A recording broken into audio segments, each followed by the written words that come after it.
Today we're taking a look at a team from Marvel that should be on every MCU fan's radar. I'm talking, of course, about Thunderbolts. Before we begin though, let me thank you for watching JLS Comics and pressing play. If you like videos like this, don't forget to hit the like button, and if you want, the subscribe button as well. I do upload new comic book, movie, superhero, anime content every week, so with that out of the way, let's jump into our tale of the T-Bolts. The Thunderbolts were originally planned to be the next evolution of the Masters of Evil. The team, founded by supervillain Baron Zemo, were baddies masquerading as the good guys. In an old issue of Wizard magazine, actually it was issue 72, Kurt Busiek said he came up with the idea of the Thunderbolts while driving from New Jersey all the way up to New England. He had this idea about a team of villains slowly replacing the Avengers roster. Eventually, this came to fruition using pre-existing characters, his concept, and artistic redesigns by Mark Bagley. The Thunderbolts first appeared in 1997's Incredible Hulk number 449. This first team consisted of Citizen V, Mach 1, Meteorite, Atlas, Techno, and Songbird. Hulk was leaping through the desert with Janice Jones when they were struck by a missile in midair. Mach 1 was trying to save Janice, not realizing that she wasn't a prisoner. When Hulk landed, he found himself surrounded by the rest of the team, and thus we met the Thunderbolts. It wouldn't be revealed until the premiere issue of Thunderbolts' own title that these were members of the former Masters of Evil posing as superheroes. It was a twist widely regarded as one of the best planned and executed in all of comic books, all of comic book history. It reached top moments in Wizard World magazine for 1997. No one saw it coming. The last page of the first issue was a throw punch from Galactus. It had everyone gasping from the shock. You see, after the events of Onslaught, there was a power vacuum created in the superhero world, a void if you will. Both the Avengers and Fantastic Four were believed wiped out by the monstrous Onslaught. These villains took that as an opportunity to fill the void and ultimately wanting to rule the world through the scheme. Baron Zemo became Citizen V, the Beetle became Mach 1, Fixer Goliath, and Screaming Mimi became Techno, Atlas, and Songbird respectively. In the 1997 Thunderbolts annual, Carlos Sofinet's Moonstone was broken into jail and adopted the moniker Meteorite. By issue 11 of the first volume of Thunderbolts, their scheme was fully exposed. Funny enough, it was actually their own leader, Zemo, who exposed them. You see, his team had been masquerading as heroes for a bit, and they were actually starting to enjoy being heroes. So he turned to blackmail because FF and the Avengers were back. He used them under mind control, though, to attack his former teammates. But now exposed, the Thunderbolts escaped, only they went to another dimension called Cosmos. Atlas had been trapped here when Zemo found him from the Thunderbolts, so they escaped to this dimension, which, as an aside, is actually the dimension that Pym particles tap into during the growth and shrinkage process. In the Avengers Thunderbolt miniseries, Abner Jenkins, also known as Beetle and Mach 1, and later Mach 2, reformed the Thunderbolts. He recruited Songbird, Photon,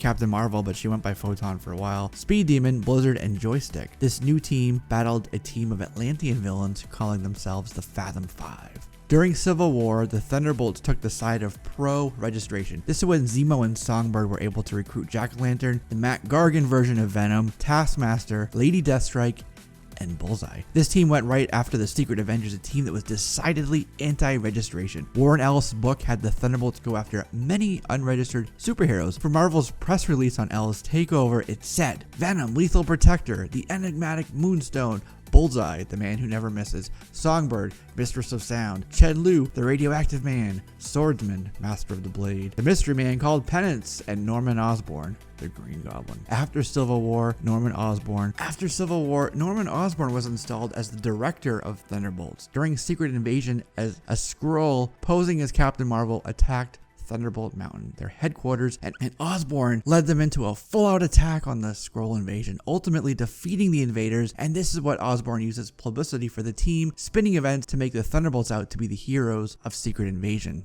and in turn keeping with the theme of the Thunderbolts, villains masquerading as heroes. Norman Osborn became the head of what was left of S.H.I.E.L.D., the Thunderbolt Initiative, and something called the 50 State Initiative. Osborn turned S.H.I.E.L.D. into Hammer and redesigned the Thunderbolts into his own Black Ops hit squad, recruiting Black Widow, Ghost, Paladin, Headsman, and Ant-Man for the unit. Some of the previous Thunderbolts were reallocated by Osborn to the Dark Avengers team, which we could talk about in another video. This was people like Venom and Bullseye. One of the very first missions of this new unit was to attack and kill the regenerating degenerate himself, Deadpool. Eventually, the dark reign of Norman Osborn gave way to a heroic age. Steve Rogers formed a new Thunderbolts team using the maximum super security raft facility as a base of operations that found Luke Cage as their leader. This iteration of the team was interesting because they had Man-Thing warping them around on missions. He was their Uber. In 2012, writer Daniel Way took on yet another new iteration of the Thunderbolts. This time, the team consisted of Elektra, Red Hulk, Venom, Deadpool,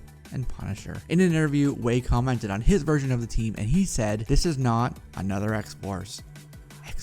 This is also not a covert ops team. When the Thunderbolts hit a target, they'll do so in the loudest possible way." When the mind-altering prison of Pleasant Hill was exposed as a S.H.I.E.L.D. prison camp, Winter Soldier formed yet another new team consisting of Moonstone, Abner, now evolved to Mach X or Mach 10, Atlas, and Fixer. They were using a sentient cosmic cube called Kobik to control their minds in Pleasant Hill, so Winter Soldier helped them escape along with Kobik. Winter Soldier had taken over the duty of man on the wall from Nick Fury. He enlisted this team to help him stop these potential threats, but they were ultimately defeated when the Masters of Evil attacked. If you've noticed from this story, many of these characters already appear in the Marvel Cinematic Universe. Helmut Zemo appeared in Captain America Civil War, Ghost appeared in Ant-Man and the Wasp, and Bucky as Winter Soldier has, of course, been prominent through multiple movies as well. Abomination appeared all the way back in the Hulk movie, and Marvel has said there's still plans for him. After Thor Ragnarok, Kevin Feige confirmed that Abomination is in a prison somewhere. You could even have Ronan on this team, the known Nagara of Clinton Barton's Hawkeye that we saw in Endgame. In Captain Marvel, Maria Rambeau is Carol Danvers' wingman. Her call sign is Photon. Her daughter Monica Rambeau could easily take on her mom's call sign as a superhero moniker. Justin Hammer was introduced in Iron Man 2 along with Whiplash. Other characters have been on Netflix, and the contract says they're unable to be used elsewhere for 2 years, so they wouldn't be able to use like Daredevil, Bullseye, Punisher, Elektra. But let's not forget one important character: William Hurt. Well, not William Hurt per se, but his character Thaddeus Thunderbolt Ross. Now, Thunderbolt Ross eventually becomes a Hulk of his own called Red Hulk, and Red Hulk was in the Daniel Way run on Thunderbolts. Ross last showed up actually pretty recently. Avengers Infinity War was his last movie appearance. Also, the leader, Samuel Stearns, he turned up in 2010's The Incredible Hulk. So using just MCU characters, we could potentially have a full Thunderbolts roster and an antagonist in the leader that could easily stand on its own as a movie or movie series, or easily tie into future MCU events as they have in the comic books like Secret Empire, Secret Invasion, Dark Reign, Siege, really wherever Feige wants to take it. But that's it, guys, all about the history and origin of the Thunderbolts team in less than 10 minutes. Thank you for watching and listening, my friends. If you're here and haven't already done so, hit the subscribe button and join this rapidly growing JLS Comics family and be one of the first to know when we upload new content each week. I'm Jesse, this is JLS Comics, and I'll see you soon.